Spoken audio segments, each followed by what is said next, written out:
Hello everyone, welcome to Cyber Unbound's new podcast episode.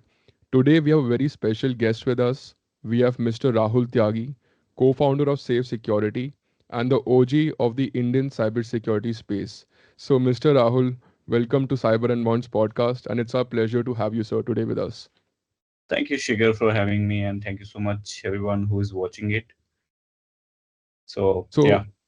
so sir, let's start from the beginning. You graduated from LPU. You started hosting numerous workshops in ethical hacking across the country. What motivated you to start your career in cybersecurity? What made you interested in ethical hacking? So, I think most people don't know. I think it's a need. Um, my parents mortgaged our house for my studies. I was in desperate need to generate funds so that I can get my house paper back from the bank. And I attended one workshop in my early semester on ethical hacking. It really intrigues me. So I'm still trying to figure it out who was that person who delivered that workshop, but I was never able to find that person. I still don't even remember the company name, but it was really, I think it was a really important workshop for me. And then I realized I think this is something which I can do because I was not that much great in coding, but with respect to, I used to understand what is code, how to read the code and all. When it comes to writing and developing your something by your own, it was a tough challenge for me. And I think for many of us who will be, who are seeing this podcast.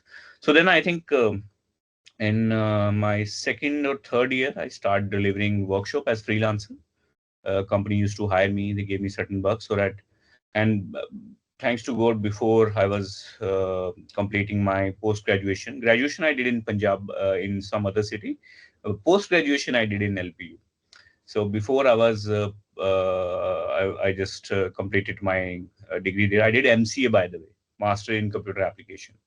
So the irony was that when the companies come to the college or university, most of the P0 students were BTech honors, BTech this. So whatever the leftover is just for BC and MCA. That was unfortunate, but I was fortunate enough to be selected in some company before the placement starts. So I didn't have to go through that tough phase.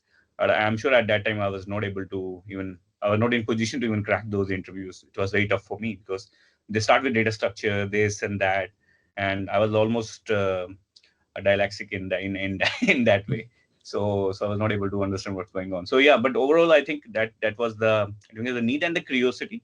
I really find that space very very intriguing, and I thought that maybe I can pursue this as a career. So that's how I started delivering workshops and ethical hacking courses. Yeah, Understood. So you mentioned that you got inspired by someone who came to your college and hosted workshop for the first time. seminar, I You guess. Not workshop to be precise, but yeah, seminar on ethical hacking. Sure. So I'm assuming that back then there were a lot of people who were hosting ethical hacking workshops, cybersecurity workshops in general. Now you Mhm. mentioned that in your second or third year of college, you started hosting these workshops in ethical hacking. So I'm Mm. also assuming that your age and the audience age group was quite similar. So how did I think they were elder to me to be okay, precise here. Yeah. sure. So how did you become one of the famous trainers in India for ethical hacking and cybersecurity? And how did you build a fan following that even today people post about your workshops on Quora, saying that they loved your workshops back then? Where is Mr. Rahul? And when is he going to start hosting workshops again? So I think that was the era. I really call it that OG era. A lot of people among me. There are so many people like Nipun is there, and so many other people at that time who are doing great actually along with me, whatever in my capacity I was doing. So I think traditionally, if you see, the teaching profession is used to be very boring, And when I used to attend my classes in college or maybe a seminar, and I'm sure many of you can relate to it, whenever there is a celebrity or a very big guy comes to your college will give you free attendance and make sure you are sitting in the hall and the hall is full, right? Even you like it or you don't like it. So when I used to be pushed by my teachers and to sit in those boring lectures, I used to, say inside me that one day when I'll be on the stage, I'll make sure that nobody will be bored. I'll make sure I'll grip them in a way. So I think when you know that the audience is not fool, they understand what you are saying, what is your intention. And when you are teaching them especially, so you have to understand that they are they are here to learn, but they are also here to stay for a long time of period. For example, like if your teacher comes to your class for a 1 hour lecture, it's very difficult to spend that 1 hour lecture, right? But if you go to a movie, those 3 hours, it's just nothing. So that was in my mind, that how you can make it education or teaching so fun that people should fall in love with you. And I think I was fortunate enough to convey the things in an easy manner as compared to other people in the competition at that time. People really took that seriously and really appreciated that, and that's where that the people, sometimes the cult following starts. And even there are a lot of people who are doing great in their life now. Sometimes they even I don't know that they have attended my workshop. Like one you mentioned, right, when we were talking, that this person has attended my workshop. Even I don't know they attended my workshop. So that's where, when you are genuinely hardworking and you're trying your level best to convey the things in such an easy manner, that even a person who is being not considered to be an intelligent person in the class, but still he will be feeling empowered that yes, after 18 hours of workshop, I learned something which in my intellect it was very difficult to learn, but I still was able to learn along with fun, basically. So I used to manage fun and learning, because 18 hours making someone sit is a quite a job, right? And we were fortunate enough. I still remember one college in Bangalore, sorry, Kolkata.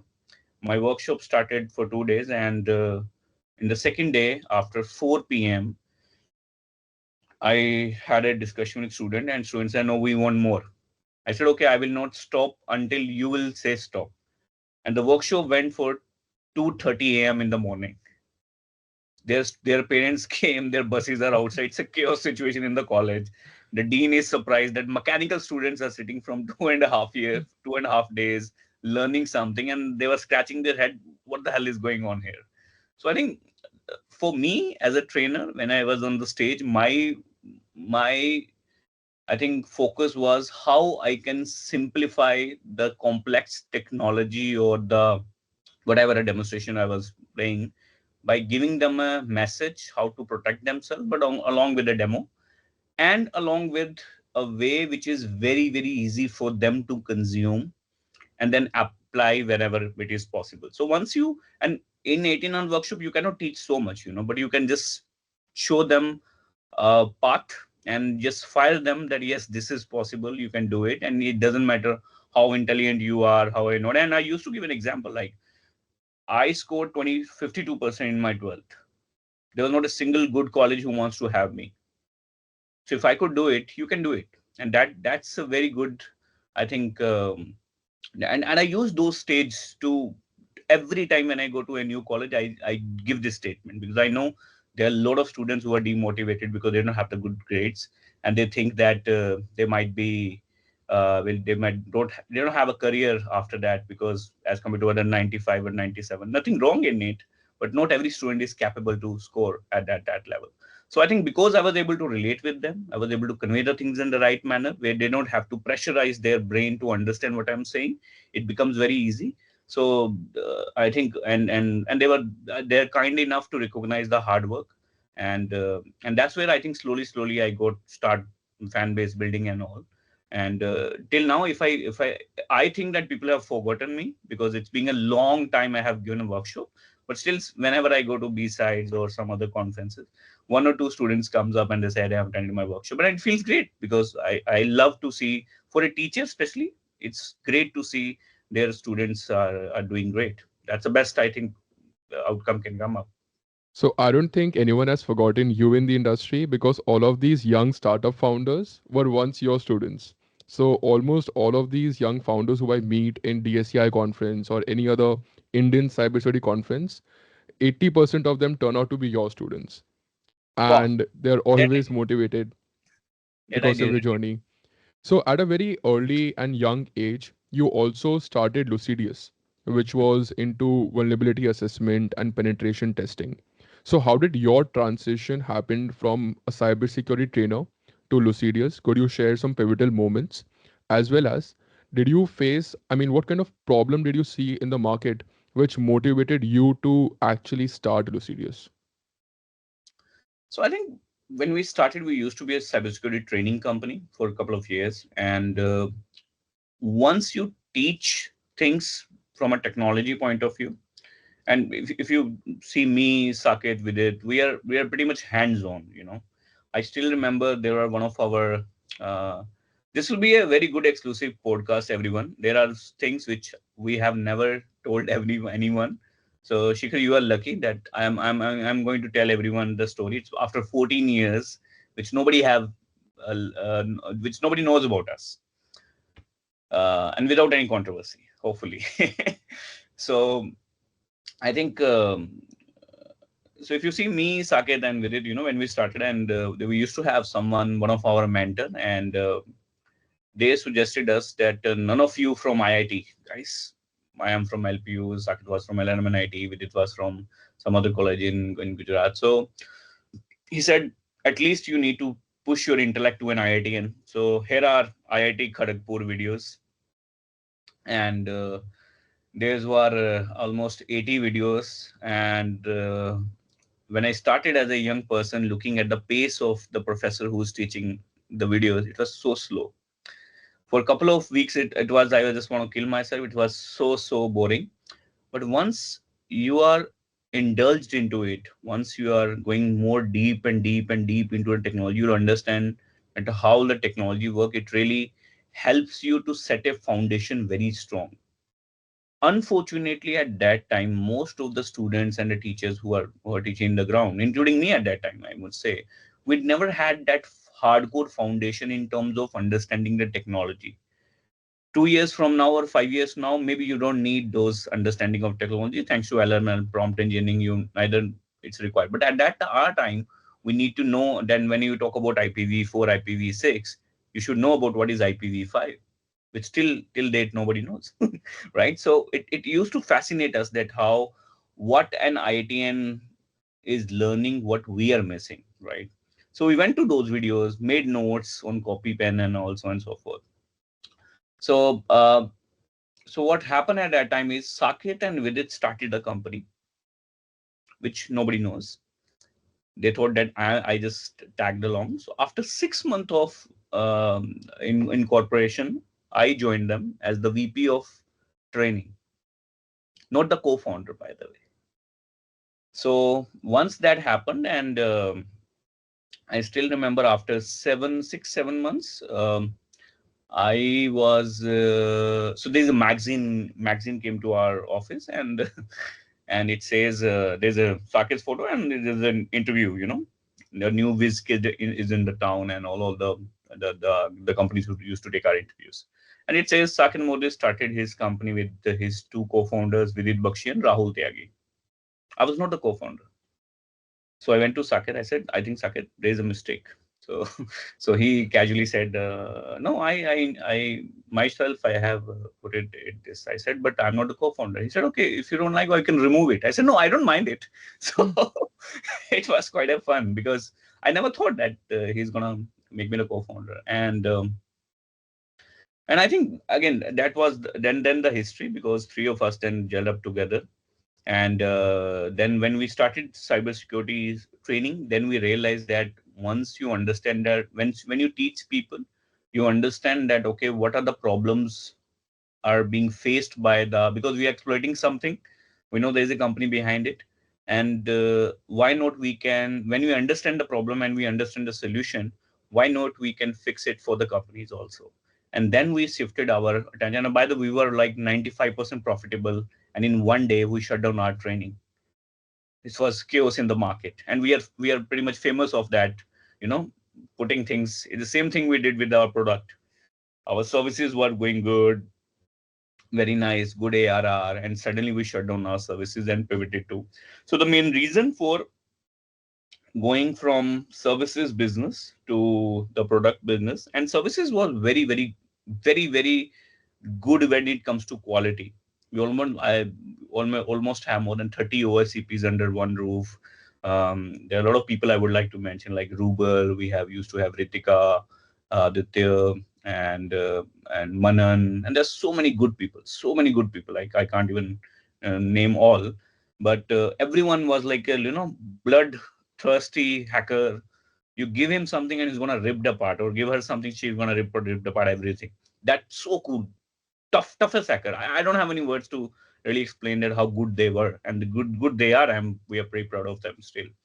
So then we realized that services business is not that much scalable because there's too much human dependency, and it's not bad in services. But again, I think our vision was to bring something real time in nature, which can provide a real time visibility of the risk to the senior management. And then I think we shifted our attention to solve one of the most complex problem on the planet, was risk quantification. And it was a tough task to get into. And but at the end of the day, then I think God's grace, we became the global number one company in the similar space where we started 10, 20 years back. Wow, I mean, till now I've gotten like a lot of goosebumps hearing your story of shutting down your company as a training, then shifting to services to product I while just you want were. to tell you one thing here also. It was very hard for us. I'm not a seasoned, hardcore developer or something like that. I used to be a trainer, and training, it's okay. But when you want to shift to services, you need some time to adapt the professionalism which is required for the CISO. You go to customer site, do the auditing, come back. We were not aware about that, how to do that.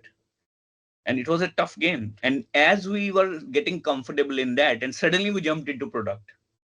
So the pivoting from a founder's point of view, I want everyone to understand it's a very, very tough position to be in, because every time when you're getting stabilized, because you have a vision where you believe into, and Saket has a belief, and we have a blind faith on him, because he has a track record of bringing something very, very out of the box which people can't even imagine, and he always deliver in that. So we knew that whatever he's thinking, he nailed the training, he nailed the services, and we know he was going to nail the thing. The only thing is we have to go along with him. Whatever he says, just let's do it. So in three of us, Saket is a very visionary guy. He knows what after 10 years what he needs to do with it. He knows how to manage it. I know how to execute it. So everyone has a different role. They don't jump in my role, I don't jump in their role. So yeah, so from a founder point of view, when you pivot, this is the most, because you don't have the database backed. It's like when you're creating Facebook for the first time. There is no manual that how it will go in the future, right? But you're still doing it. You know where you will land. So you are the one who's making the manual first time. So yeah, that's the context I wanted to give everyone. So you mentioned about the challenges which comes with pivoting, right? And there are a lot of success stories which are out there in the industry about safe security, that how you had 300% year on year revenue, you shifted from that, from services to product, as you mentioned. Um, can you tell us one or two challenges which you faced as a co-founder in safe security while pivoting? Did you had some questions that we are already doing good, why are we shifting? Were there some kind of discussions between co-founder to co-founder with Mr. Saked or Mr. Bakshi? What were thoughts back then at that particular moment? To be honest, whenever we were pivoting, now people think we pivoted in just one night. It's not like that. When we pivoted from services, from training to services, we almost had our planning for more than 6 months, that why we are doing it, how we are doing it, and how we are going to do it. Along with certain, you have to save some money in the bank, so that if in case that doesn't work, still you have to go back, roll back to the same stage. You need at least food on the plate for everyone to take those risks also, right? And we don't feel shy about taking risks. And when it comes to Saket, he takes like if I take 10% of risk, he'll take 1,000% of risk. He's that risky guy in terms of taking big, but he is confident about whatever he's done, and history says that whatever decision he has taken, it went very well in positive way. So when we were shifting from, I think shifting from training to services was okay, because there was not that much revenue, though we were profitable. But when we services to product, that was a tough time when we were in, because we were confident, because tough time not because did not know what to do. We know what to do. Tough time because it was very the companies whom we were taking care of in terms of VAPT and red teamings and IS compliance and everything, they were so dependent on our type of work. When we said no to them, even there are certain people who came to our office when saying that don't stop it, just continue for 6 months at least for me. And we have to say no to them, because the level of quality of the work which we were delivering at time, that was unparalleled. I'm 1000% confident that the level of work we were doing at that time, it was unparalleled, unimaginable for anyone. And the quality of the report was like worlds apart. I still remember small detailing. Normally the VAPT companies, when they send a report, right, they'll make a document and send it. Our every report which we did, the VAPT, red teaming and all, it first to be designed by our designer, like a magazine. It get hard coded, hard printed. It had a soft print delivered to the CISO. It's like a magazine you're reading with color copies and all. So these are the small detailing which gives the premium feel. Imagine you have the best team, best findings on the planet, packed in the best way of consuming the information in one of the beautiful way, and that what makes you different. And we were like competing with everyone, like big fours and all, and everyone were like, who are these crazy kids in the block who are just changing everything in the game and bringing something very different. So shifting from that time to services was very difficult to make people understand why we are doing it. And it was not an easy pill to be swallowed by our existing customers. And we had almost more than 90 customers at that time, and these are dream customers, and the tough, if you ask me, the tough point for us is to say no to them when we were at a peak of our time, where we, and still even I was in DSCI yesterday, and I met certain CISOs there whom we used to do, and they mentioned that they name couple of people in my organization who are right now, they're not working, but they're working in some other companies right now, and they are doing very good. So he said they used to come to our office, and the quality of work they used to do, we have never seen after that. It's been 10 years. I'm looking for a one company who can bring at least close to you guys. And it makes you feel proud, right? At that time when you did that. So if you talk about challenge, I don't know about others, but for us, this was the challenge, to say no to the people who really believe in us and who believe that we will go a very long way when if we have continued in that space only. But fortunately, we have some other tasks, and thanks to God, I guess that whatever we chose, we went in the right direction with that.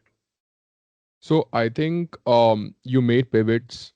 Luckily, those pivots worked for you. I think one way Safe Security is quite blessed. I think even you mentioned on this podcast is that you had early mentors in your business. So you had a mentor while you provided training services. Then you met Dr. Ritesh Malik. So could you tell us what role did Dr. Ritesh Malik play in Safe Security's journey, and how important is mentorship for tech startups? Should tech startups onboard advisory board members and mentors or not? Because even you mentored a lot of startups. You mentored us when we were building out informally, and even just one or two advices of yours just in the conference randomly worked for us. So how important is this mentorship, and what role did Dr. Ritesh Malik play? I think, and Ritesh is a, I think there's something in the name Ritesh, So Ritesh, you be Ritesh Malik, Ritesh Agarwal, or if you meet both of them, the first thing you will realize that how humble someone can be. If if humble is a human being, then how they will look like? They are like that, and they're darlings. They're one of the most amazing human beings I have met in my life, and I feel blessed. So in our initial days, I think Ritesh became friend with Saket, and then we became mutual friend from Saket. So and then he invested into us. I think he's our very early investor when nobody believed, and he was not a seasonal investor at that time, right? He's like a young kid in the block like us, doing amazing things and doing disruption. So he believed in us, and he invested very very early when it's very difficult for us to really prove what we are doing.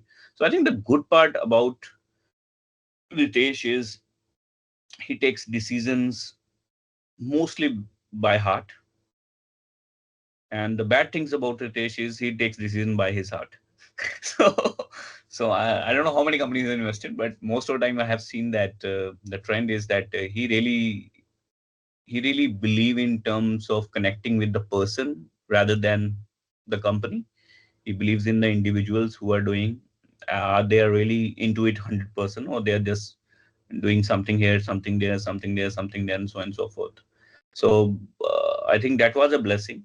And it was not only Ritesh, we had so many mentors. Like we have Ananda Chandrasekhar, is the person who used to develop a winged application of Airtel. Then we have John. Then we have it's so many people, I must say. And this is the most important thing for new young startups to understand. It's very very difficult to unlearn the things, and questioning is the first step of learning. If you think that you know everything, that's not gonna work. Maybe gonna work for everyone, but for us, we were genuinely curious because we did not know what to do. So mentors like these who has seen and done that, Ritesh has seen and done that in multiple his startup, which has sold. Like Innovate was the recent example where he has made it good brand and selling, and that those are the learnings which really helped us at initially to establish our base. So I think we were very very lucky to be surrounded with the right people with the at the right time, and fortunately we were lucky to be blessed where we used to listen. We still listen, and when we listen after, and if you see me, Saket, with it, whenever we are in the, I call it the big people, whenever there, we're the last one who speaks. Though we know what to speak, but still we are the last one to speak. Because that learning is so important for us still now. And even next 15, 20 years till the time we are running the show. It's so important. What unfortunately I have seen that if you go to conferences and so on and so on, people talk about business, but people don't talk about life lessons from the veterans who are in the industry, right? So those conversations are missing. Of course, business is as usual. If someone want to buy you, they will buy you, they will find you. You don't need to go behind him with a fire sale that buy it, buy it. But I think the people who are in the market, even your competitors, I must say, so there's so much to learn from everyone.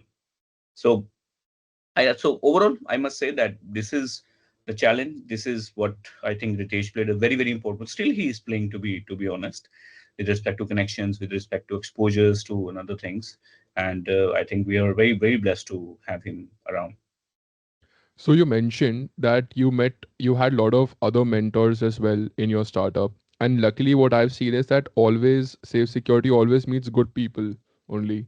So It's you not luck. always end up It's not I luck. think it's all It's I it's think it's I mean it's it's luck for sure. But it's like luck favors the hard worker, right? That's the balance. You need right. to find people, you need to talk to people, you see the genuineness and then people, and then you say that yes, I want to spend more time with them. And when you spend more with time with them, they spend more time with you, then it's a true love between each other, right? And then the relationship starts. Right. So I want to understand more about how did you build these relationships, because Safe Security today raised in Series B, and you mentioned that previously no one believed in you.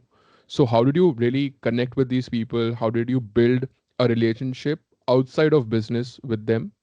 And what made them invest in you? And how can someone actually approach a strategic investor for their own startups and businesses? So I think first and the most important thing, how big hustler you are, what is your personality. Like today, if I have to take your example, why I am on this podcast. I hardly do much podcast. If you have seen in the past, I've done first podcast 1 to 2 week back with DSCA, right? But why I'm doing this with you? I have seen you from 1.5 year in every event, meeting everyone, waiting for. I think for everyone who don't know, he wanted to meet me one day, and I made him wait for 35 minutes. It's not that I don't want to meet him. I was stuck somewhere, and I thought he's gonna he'll be gone. And when I came out, he was standing there, sweating out and all. So the consistency of this hustle defines the founder. And when you are able to showcase this hustle and the hard work, intent, especially, I must say, and a continuous intent, right? Angel investment is different from Series A, Series B, right? Usually, when you start a brand, you start with angel investments, and especially from the people who understand what you are trying to do, and they will get in confidence from your intent, from your actions, consistency of the actions. So, if I want Anand to be an investor, we want to go behind him like crazily, like there's no tomorrow. And out of the noise, he understand, okay, who are these people, continuously bugging me again and again, right? That level of consent, and it has to be respectable, and you don't want to spam those people, right? There has to be a mutual respect, there has to be a mutual interest with respect to the problem statement that startup is trying to solve. And if that respect is there, that mutual interest is there, only thing which is required, that you should make them know that you exist with this problem statement you are trying to solve. Rest is their call. And there are many times, there are a lot of angels who came to us. We did not take money from them.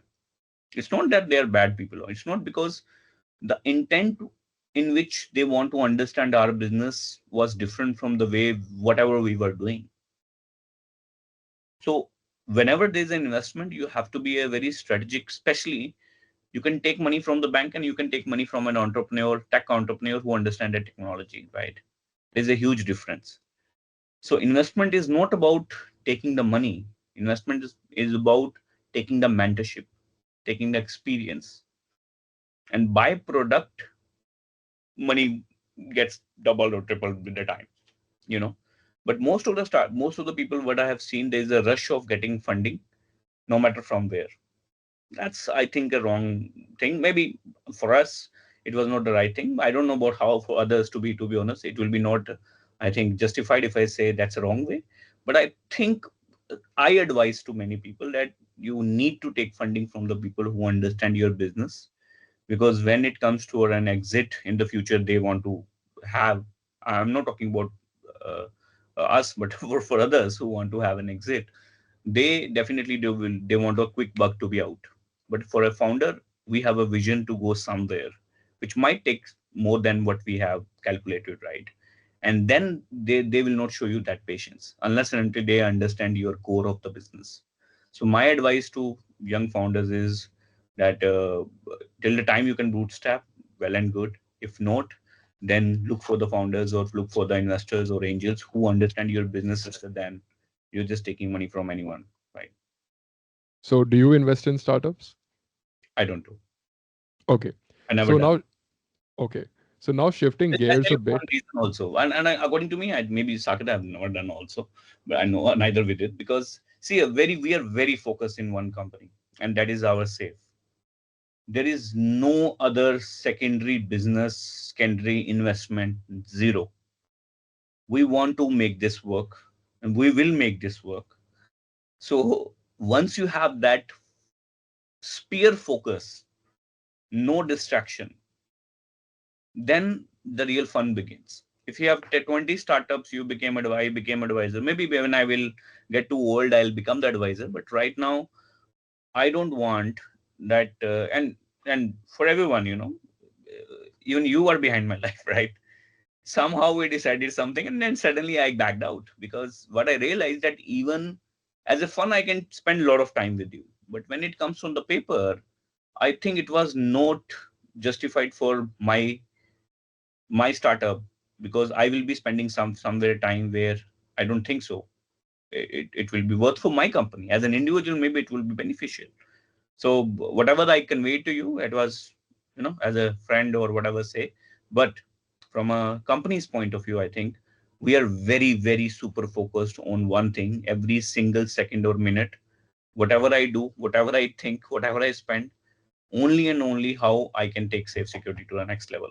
And I think that's all with Not only with us, that's with everyone in safe security.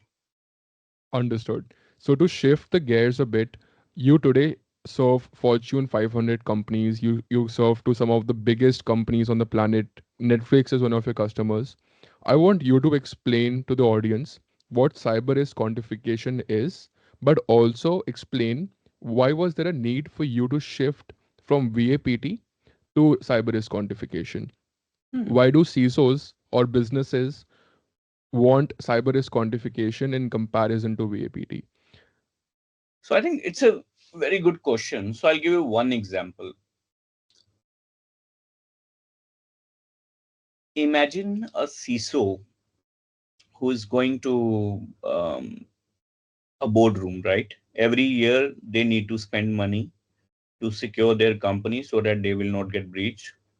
They want to have an EDR, they want to have, whatever vulnerability scanners, identity management, so on and so forth. So can I say that there is so much investments being done by the company after an approval? It can be maybe $1 million for a bank, right?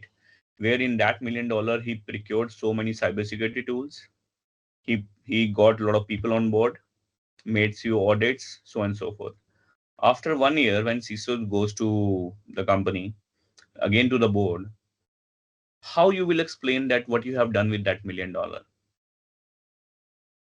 So this we realize very early in our age that it's a very difficult problem to crack. You cannot convert risk into a meaningful language at that time, which will resonate with the senior board members, your CEO. At the end of the paisa udhar se aa raha hai, right? Money is coming from them, right? And if you're not able to convey the risk into a language which they don't understand, they will not have a confidence in the investments which they are giving to you.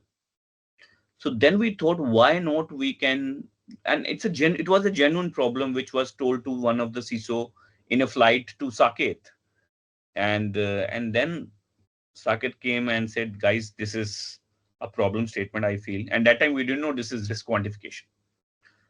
We used to call it a different term, and I don't remember what he used to term, but we realized that this is a very big problem for the senior management to convey to the board members.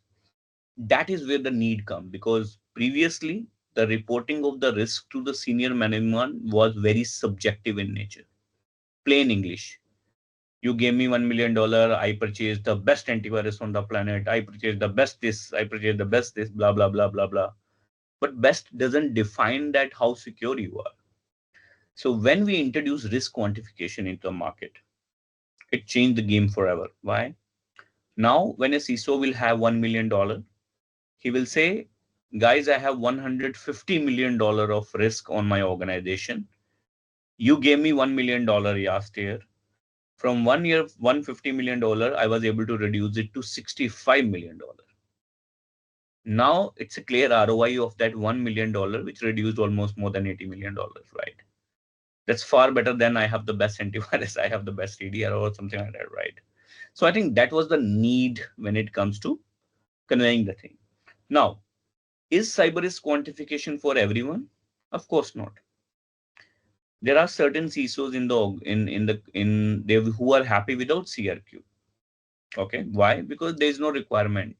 Nobody is asking them what's the risk and all, and he's sitting there from 15 years chilling around, no problem. But when you want to know by your, imagine you as a CISO, you are running a show of 140 countries. In 140 countries, there are different departments, different minings happening, different locations are happening. You want to see in one plain window that what is the security of 140 locations in real time, right? Usually this is in siloed mode. One location is taken care by someone, this, that. For example, if you have a EDR implemented, right? So EDR is taken care by one person. Then you have a vulnerability management, which is being taken by another person. Then there's a compliance managed by other person.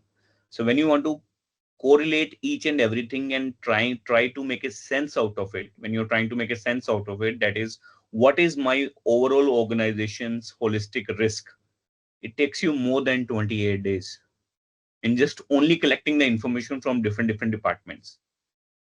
And when you finally you make it, already 1 quarter has left.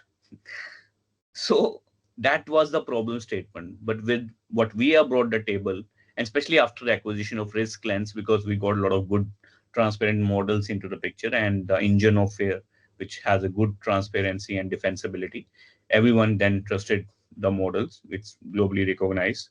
So it got us at a place where we really made a mark in the history when it comes to really doing something genuinely impactful when it comes to cyber risk quantification, which is being recognized by a lot of players that yes, this is a very big, important problem to solve. Still, it will be. Right. So you mentioned that, just to summarize, you mentioned that cyber risk quantification speaks in terms of dollars. So your risk is in terms of dollars so that the senior management can understand it. Now, you recently launched a product called as SafeX, which integrates generative AI into the product. Now, how does generative AI makes your product offerings better, and how is that helping CISOs and security teams in a much better position to what your previous technology or the product was? So there are two use cases of AI. 1 year back, we started. One is definitely SafeX. It's a mobile application which is not dependent on the user interface of the platform. It is connected to the platform. And imagine a CISO who is sitting in a flight, maybe Emirates, having internet, and he has the Safe app. They don't need to open the laptop. And someone who is besides him told him that the similar company in their domain got hacked, and now the CISO is worried. He has to land in next 4 hours, but he want to know whether I am vulnerable to the similar hack or not. So what he has to do, he has to open the app and ask, "Am I vulnerable to scattered spider?" Enter, and suddenly, because it is connected to your entire telemetry, it knows the TTPs which Scatter Spider is exploiting. It will match the configuration found. Suddenly, it will tell you that this is the probability of a breach by this ransomware gang, and if they will hack you, this is the financial hit. Imagine if it is 90%. What you need to do?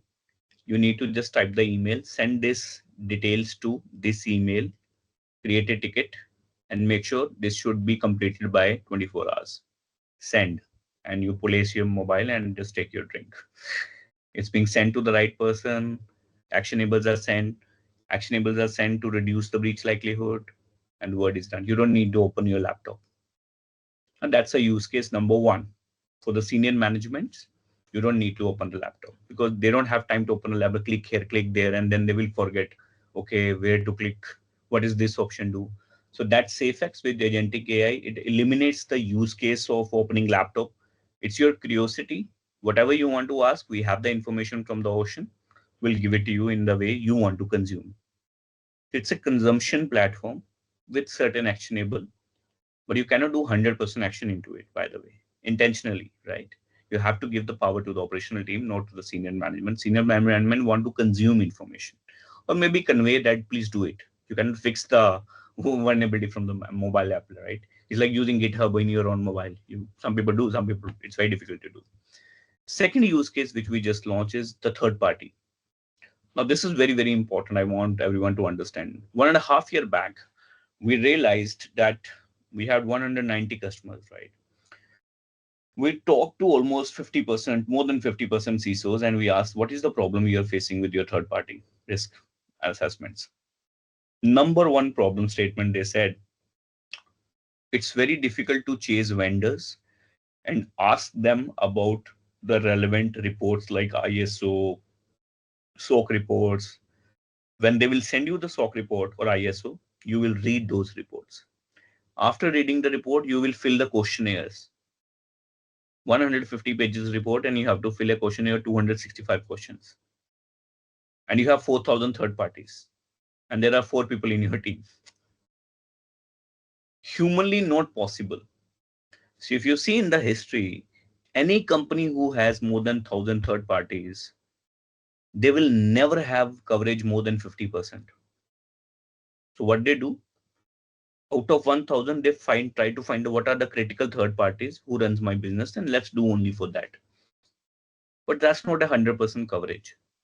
So what we did is we put agentic AI into it. For example, the only thing you need to do right now is a TPRM analyst just goes into the platform, add the company domain. First thing will happen, the outside in assessment. Second, agent will go to their website, try to find terms and condition, try to find privacy policies, try to find their trust center. If trust center is open, automatically it will download and read ISO, automatically it will download and read SOC report, HIPAA, whatever it's public available. Scan the deep and dark web, scan the contracts which you have uploaded, do everything, and the 265 questions after reading everything, it will answer almost 70 to 80% of those questions and send an email to the vendor that, hey vendor, out of 265 questions, I have answered almost 85% for you. There are few questions left. Can you please fill it with evidence? So this person will fill the question, do an evidence, and click finish. Again, human being is not sitting here. Agent will look at those evidences. Agent will look at those answers and validate it by themselves. We are not involved. Zero human intervention. And if it feels that this answer is not correct based on the data feed to me, again it will open the ticket, send it back to the vendor that, hey vendor, these are the two questions which I don't think so answered right. Can you please have a look into it? Now imagine 1 week it did not answer. Agent will learn with the time that how many times he needs to bug that person to close this ticket. Usually this was done by an individual sitting on the desk. So much intense. And once you do it, it will tell you, okay, enter the contract. So you don't need to drop and drag the legal contract. It will analyze the legal contract and tell you the probability that your legal team will pass this contract, 90% and so on and so forth. So the problem usually, which beyond security, this is a learning for you and other people also. When you onboard a third party, why you onboard a third party? Because there is a business requirement. You need to be sure that this company is not breachable. This company has a good reputation, and then only you onboard them. When your security assessment is done like this, when your contract is analyzed by legal team and is aligned with your 90% is aligned with what you want, you don't need to wait for the legal team to take 2 weeks or 3 weeks. You can tell them, okay, on board, let them take their time to send, and again, it depends on company to company and the criticality. Suppose you want to launch a product on a selected date. 2 days before, you onboard a third party and they need to work on something on 48 hours. You cannot wait for your legal team person to come after the holiday, right? You have to take a call on that part. But that call has to be very, very calculative, right? So in calculative way, the cost will be like you put a AI contract into it. It will analyze, give you a score from a security score, from a contract score, and the merge it, and then you're good to go to take a call in a very, very confident manner based on all the data which you have collected. And not only that, by the way, we will also, the agent will also look for the fourth party of that third party also. So for example, if I am using uh, Unbound, right? Unbound is my third party to recruit people in my platform, right? You are using Salesforce. So Salesforce become my fourth party. So if I know that Salesforce is getting hacked again and again, and Unbound is using it, I will tell you guys, can you please replace this platform? Because agar ye hack hua, you will gonna hack and then I'll be hacked. So I'm talking about that level of scrutiny which we do. And this is 100% autonomous. It's like self-driving, Tesla self-driving. You don't need to touch anything. And this is the biggest change we were able to disrupt in the TPRM space. And that's the reason Gartner recognized us recently, which is there, and everyone knows about it. So, just out of curiosity, because Safe is innovating rapidly, right? And you're building generative AI solutions, agentic solutions, people are already worried about their jobs. Should CISOs be worried about their jobs of So Safe solution replacing them completely? not actually, I think it will increase their tenure because we are trying to give them a bigger picture which they are missing from a long time. It's unfortunate, but most of the players who are trying to solve this problem, they were not able to solve this problem holistically. And I'm not saying that they are bad in any way, because then I don't know, they're slow. I don't know what, but we're crazily fast. Trust me, when I say we are as a company, we are fast. We are literally crazily fast. We are obsessed with the speed. And I don't want to tell you that how fast we were able to come up with this product, but the people who know it, they don't believe it that this is possible by an company who have an already an existing product, by the way. And with the similar team, they were able to pull this off in just record time. So for the CISOs, the coverage of third party was biggest problem. Out of 14,000 third parties with four people in their team, it was not possible. So when he goes to sleep, he always have a worry that out of those 14,000, is there will be a one company which I did not audit, they might get breached. And am I sharing some critical with data with them? So that coverage is being done thanks to agentic AI. Human intervention is not there. So at least 70% of your work, which was humanly dependent, is reduced. And now you can only focus on fixing the things rather than just reading the reports, reading everything which is there. So in a short manner, I think this will give more confidence to the CISO, help him to have a reasonable budget rather than a blanket of the budget. And then once he spend the budget, he'll be able to justify that budget also. Why? Because in this third party risk assessment, we are also giving a dollar value in front of every third party.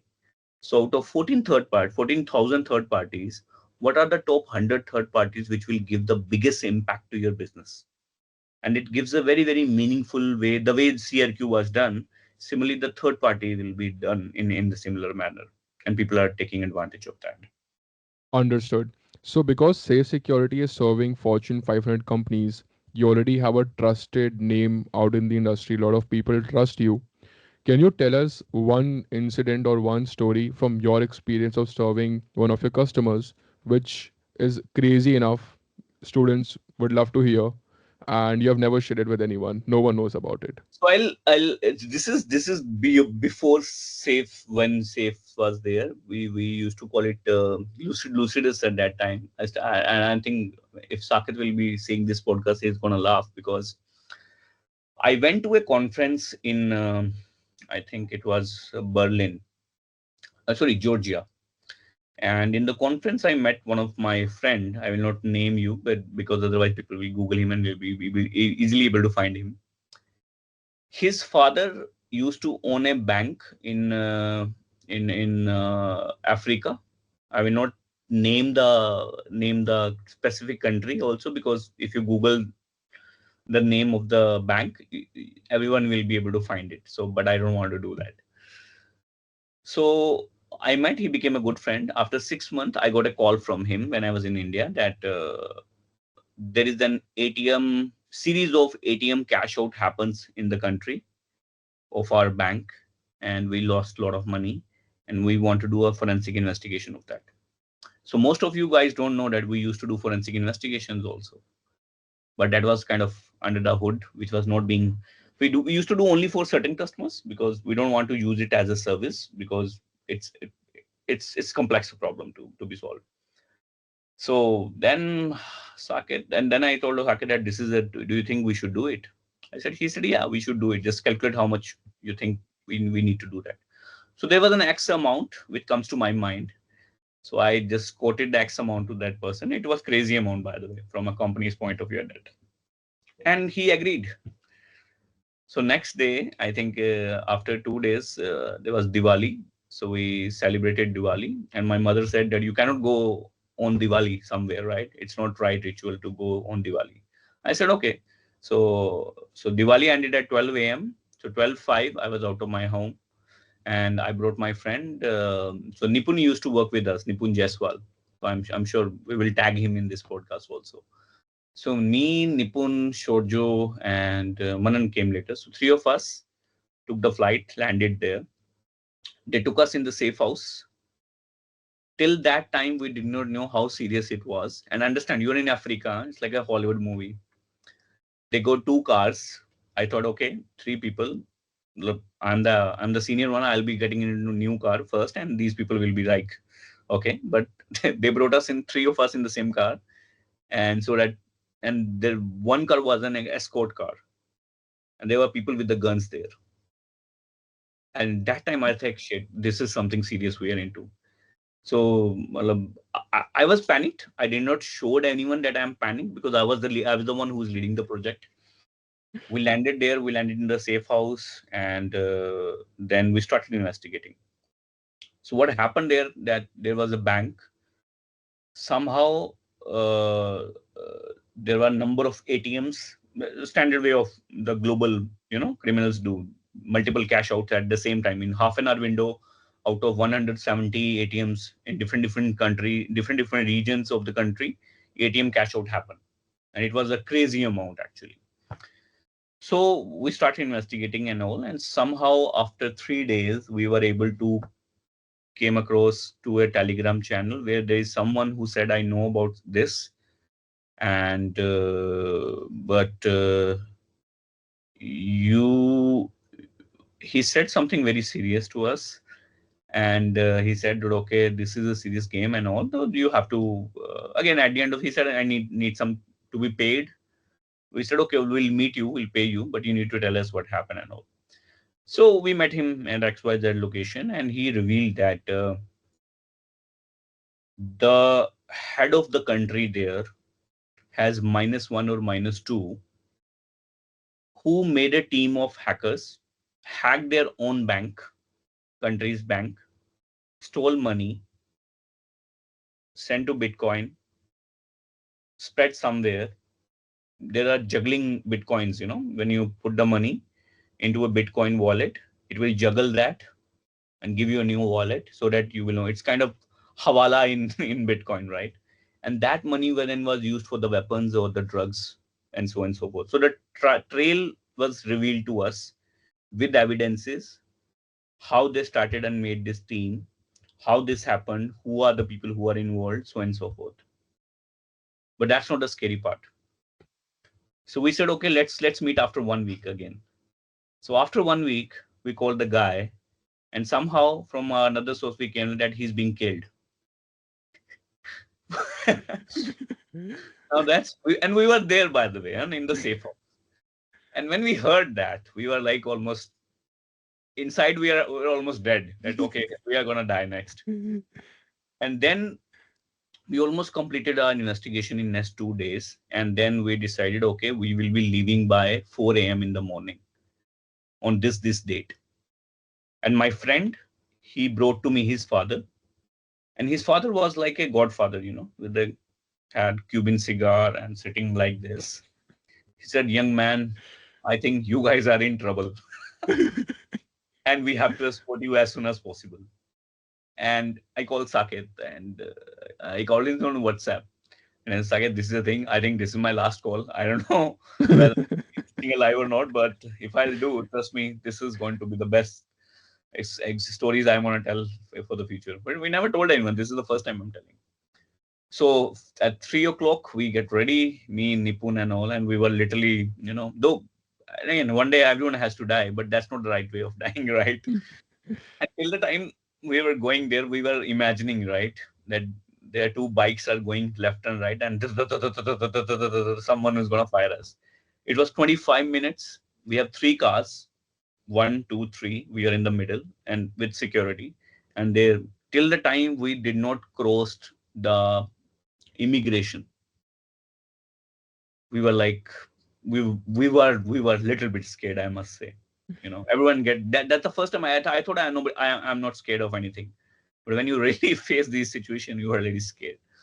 So, but then we made the report, and then we realized that one of the employee was involved into that. It was not a problem with the bank. We made the report, and then few people again after some time went there. I did not went there, so few people again went there for 2 days, shown that report to insurance, and somehow at the end of the day, customer satisfaction was there. We were able to present that report to the insurance company. They were able to get at least 70% of the insurance back because they told that it was not their fault because one of the inside intruder was there. Their patching and everything was on success. So that is the one story which still I remember, which nobody knows, and there are many like these, by the way. But maybe in some other time we will be sharing those. So I think your customers who you are serving now would be very happy that Mr. Rahul will deliver at cost of his life. I must say yes. I think so. Yes, yes, absolutely. And I think if you see our culture deck, and I will tell everyone, just go to our website, Safe Security, and Safe Security, and see our culture deck. It's over 100 slides. The first and most important rule of the company and as a culture value is customer first. And when we believe it, then when it comes to delivery to the customer, the satisfaction, our NPS is very, very good. And uh, I think that's the only way to really track the progress of your company. Money is byproduct, but I think the customer satisfaction is the key to success. If you're not measuring that, then that's not a good thing. So this event gave you courage, or this gave you a lesson to stay away from?